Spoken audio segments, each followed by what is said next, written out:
Welcome to HIT Podcast, HIT, Human Resources, Insurance, and Technology. I'm your host, Toby Kennedy. As we do every week, we are dropping your feed on Tuesdays with what I hope are bite-sized, digestible, well-curated conversations going on in the space. This week's episode will be no exception. This week's episode is brought to you by Montage Insurance Solutions. And without any further ado, I bring on my buddy Eli Graham. Eli, how are you, my friend? I'm doing well. How are you, Toby? I'm good. So, you know, I feel like everyone has a nice big Thanksgiving, and, you know, we it's a little gluttonous sometimes for some folks. And then we've got, you know, Black Friday where, you know, nothing more American than trampling each other for the latest Labubu or whatever we got a deal on. We've got Cyber Monday where we go out and try to get deals. And so there's a ton of consumption around this time of year. And one thing I think is kind of cool is the rise of Giving Tuesday, right? Where we say, hey, listen, as a counterbalance to a lot of this sort of spending and consuming, perhaps we can find a charitable outlet for some of our parting with some of our dollars. Perhaps we can sort of circle back to some of the spirit of the holidays. And I really like Giving Tuesday. I think it's kind of a cool premise. And so that's kind of why I really wanted to have you on today. So A, thank you very, very much for being here. And B, do you mind just kind of giving the audience a quick intro on sort of who you're here representing and what you do for them, and talk to me a little bit about the organization? Yeah, absolutely. I'm proud of what I do and what I get to do. And so I work for Rainbow Services. We're a domestic violence shelter. We're based in Los Angeles. We've been here for the last 42 years. So our work primarily works in, our focus is on getting somebody out of their situation. So, you know, not to go into detail, but, you know, we kind of can all imagine what that is. And it's not, you know, a story or a single incident. It's a accumulation, usually of events that ultimately leads to somebody taking the first step, as we kind of look at it, to breaking the cycle. So the cycle of domestic abuse, domestic violence, gender-based violence, there's a lot of terms that we use these days. It is insidious, it is pervasive, it is growing, and it is largely behind closed doors, because it occurs in the home. So to go back to our work, though, so Rainbow has been in LA since for the last 42 years, like I said, but we run an emergency shelter. So that's kind of the coolest part of our work that I think we do. We run a shelter that basically anybody who just has their belongings can just like go flee to, basically, to put it in layman's terms. There's a lot of technical things behind that, and work that goes on behind the scenes. And we have a team that does that day in, day out, and they're excellent, and they represent us in an incredible way. And our track record shows the proof of you know, why we've been able to keep doing this and keep getting funding and contracts. But those individuals are the reason why they're responsible for that success that we see. And making people feel comfortable to leave that situation. Feel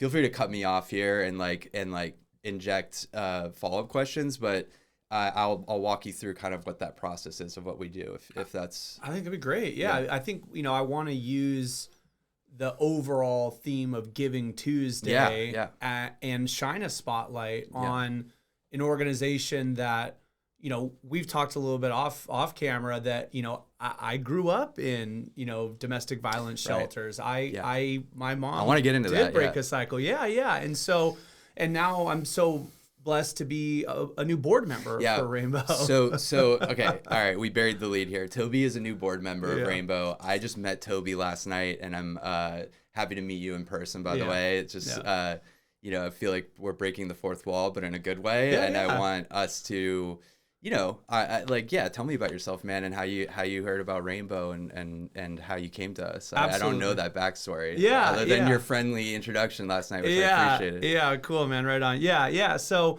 I believe in Rainbow deeply, and I was actually, so in my day job, I serve as an insurance benefits consultant, and our firm does a lot of work in the nonprofit space. So I was at a nonprofit award ceremony put on by the Business Journal, and just sort of at a table. And so I get to talk to the person next to me, Laura, the amazing CEO. Oh, cool. And she starts telling me, hey, listen, this is approximately where we're located. This is approximately what we do. And I go, I probably stayed there. And she was like, get out of here. And I was like, probably, yeah. So Laura, okay, so a couple things for the viewer. Like Laura is our CEO, Laura Lowell. She's incredible. She's this lovely woman. She's really funny. Yeah. She's one of the most empathetic people. I mean, you have to be to work in nonprofits, but she can crack a joke and her husband paints really cool art of she has a pastel painting by him in her office. And so there's just anybody who works in nonprofits is a really diverse, unique individual. And so I'm not surprised that she was able to have that dialogue with you. So anyways, so she told me about this actually when it happened, but tell me more about what happened next. And then, I told her, I said, listen, not only am I in the room with different types of teams, CFOs and HR teams making big high leverage decisions, the insurance is typically a very important and expensive piece of the budget, but I'm also the president of our firm. So I read all of our P&Ls every month and deal with, kind of all the business facets of it. And I said, I'm getting to a stage in my life where I want to be thoughtful about how I allocate my time. And part of my time allocation, I would like to be a little bit of the chicken soup for the soul, right? So if your game, Rainbow, I would like to take my 20 years of business acumen and donate that and be another voice in the room and help you guys out. Because again, circling back, so I want to keep the theme of Giving Tuesday, and what I want to get into is how people can give Rainbow some money. So I think that'd be awesome. But when you find an organization that you really believe in, I think it's important to support them however you can, right? And so when she said we might be looking to expand our board, obviously, of course, I happily donate. And what I also am happy to do today is remind HR teams that might be listening today, from a corporate giving standpoint, if you guys have that on your heart or part of your culture or part of your mission, find someone out there that aligns, find an organization out there that you think is a good fit. And if you don't have one, oh, by the way, I've got a great one for you. Right. So a couple of things about what you just said. First off, I think it's incredibly inspiring whenever, and I think this is more common with people who have reached a certain level of success. And I don't know if you agree or not, but something about when you get to a certain point in your life, you kind of have that insight. You've touched a lot of verticals and seen a lot of ways that you can look out at life and reflect. And it's interesting that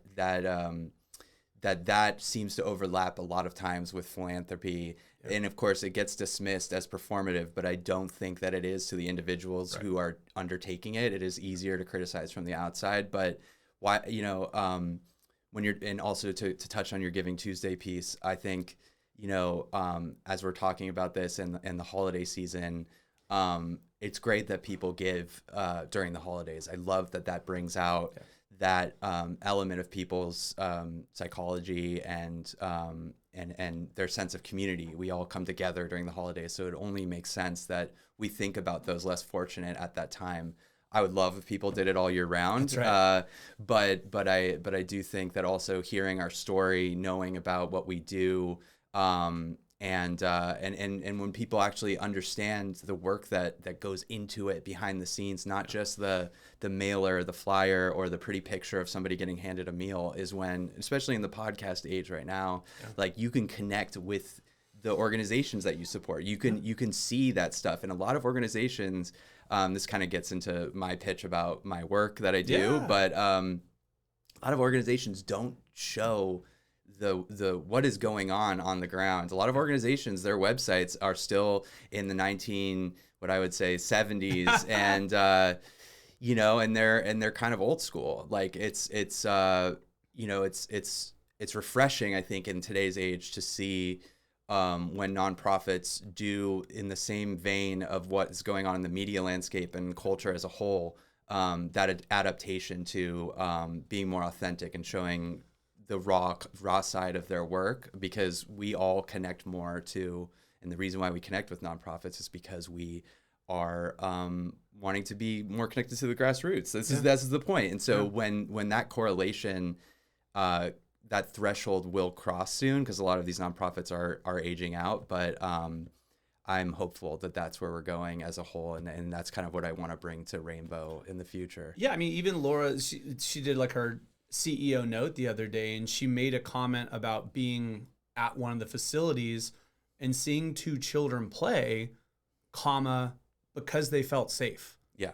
You know, and it's just like, absolutely. If you think about this is a human, local child who, I will use the word terrorized, right? The PTSD. Yeah. Yes, the violence in the home, it can be so impactful. And then when you finally get the feeling of safety, and that's something that Rainbow can provide, I think it is so profound and such a valuable, beautiful, wonderful cause to get behind. And I just appreciate everything you guys do. Thank you. Yeah. So I think that's a good way. I mean, I'm sure you know a lot about what we do at this point, but I mean, I'm happy to fill in gaps, but also for the viewer listening, the listener listening, the listener viewing. But I think what we do at Rainbow is okay. So let me kind of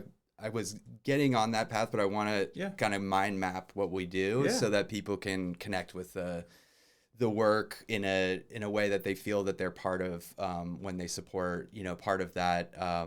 That money goes to a certain ecosystem, not just an end result, right?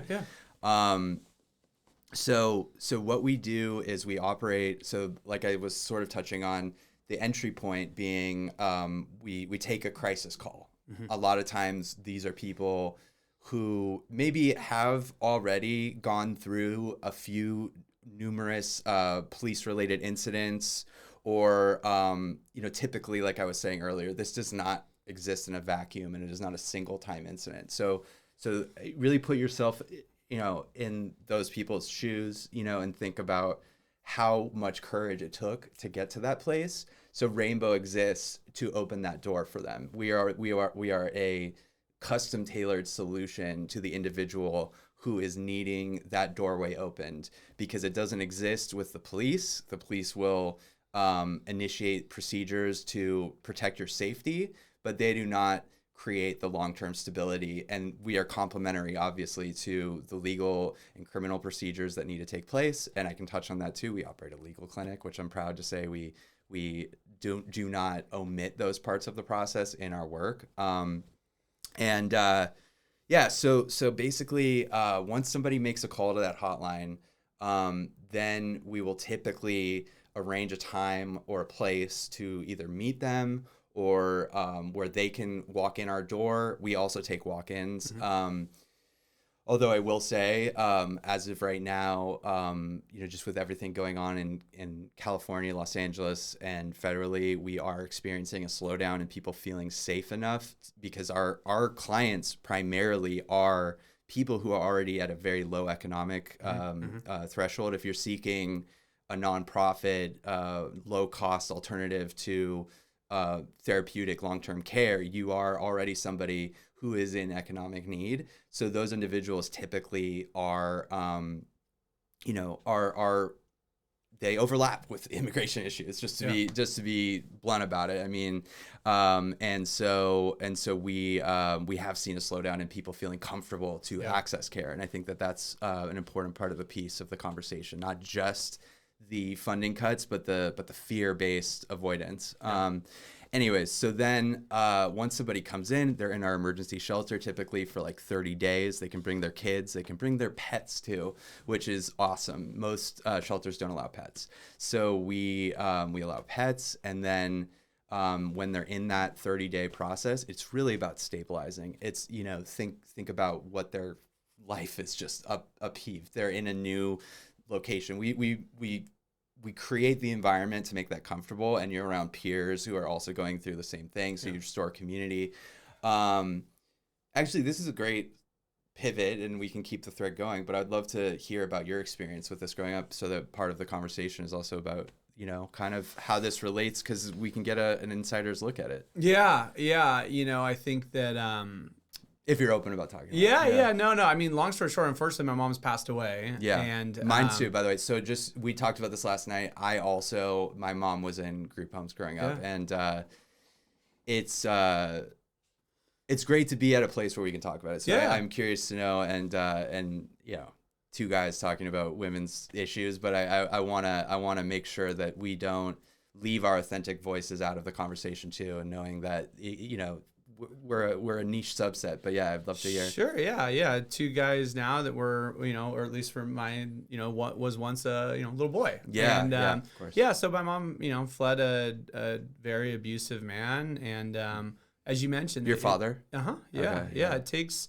not only the courage to sort of leave, but it's also, as you mentioned, on the economic piece. Like if every access to money you've had has been controlled along the way, you're leaving, you don't know where you're going, you don't really have anything either, right? And so starting anew and having a roof and having support and having the types of services that you guys offer, it makes the difference between, are you able to break a cycle? Are you able to raise ultimately, people that know me like, oh, like a healthy guy. You turned out pretty good. You turned out pretty good. So, hey, like this is... I've been with my wife for 20 something years. We've got two beautiful children. That's blessed amazing. with great friends and, professional success and all the kind of spiritual and emotional things that come with just leading a life that I think, you look back and there's probably, pivot points. There's probably moments where you're on one timeline or you're on a different timeline. Sure. If my mom doesn't make the decision she makes, you sort of shudder to think,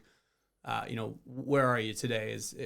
The statistics don't look good, and so it's wonderful. What I want to do though is sort of close here, because I think us believing in Rainbow is ideally coming through loud and clear. How does an HR person, a business person, even an individual that wants to donate, if I'm inspired by the stories today and I'm inspired by Giving Tuesday, how do I get in contact with you guys? How do I give? How can I be helpful if I'm out there listening? Yeah, great question. And so we have, at Rainbow, we have been extremely fortunate to have the support of businesses and brand directors and HR representatives in the Los Angeles community. What we are now experiencing, and this is real. I'm not sugarcoating this, and because I know every charity needs to make a pitch, and I couldn't say what I'm about to say without being self-aware that it could sound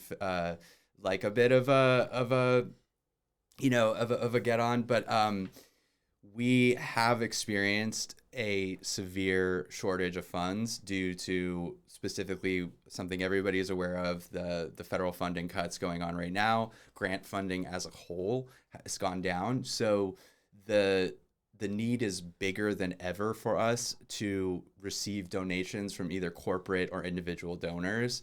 What we do reciprocate in that way is we're more than happy to bring people into for events if they want to volunteer as a company and do a give back day. Every HR representative that we talk to is actively thinking about those events for the future. What I will say as an individual, your donation is really essential. And if you're thinking about community and family and the needs of those who are currently suffering, who can escape abuse and find long-term care, we are badly in need of your support right now, and we will take any dollar that you can give. What's the website? RainbowServicesDV.org. DV is in domestic violence. RainbowServicesDV.org. RainbowServicesDV.org. And what are some of the socials if we want to find you, like, subscribe, smash that like button? So we're at Rainbow Services on all of our social media, but I do want to say our helpline is confidential. I just pulled up the number, but if you are in need of help, call 310-547-9343. That line is available 24/7. Share it with anybody that you know. And again, you can find us at Rainbow Services on every social media platform, RainbowServicesDV.org. And connect with us if you wanna support, mentor, volunteer. But we severely need donations this Giving Tuesday. We're appreciative of paying attention to these issues. Thank you, Eli. Thank you, Rainbow. Thank you, Laura, for letting me borrow Eli's time today. Thank you, Toby. That's all the time we have for you this week on the episode. Thank you to our sponsors, Rula, Excel Health, TrueHue, Montage Insurance Solutions. Guys, keep the lights on. Thank you guys for watching. Join us next week. Join us every week. And until next week, make this the best week yet.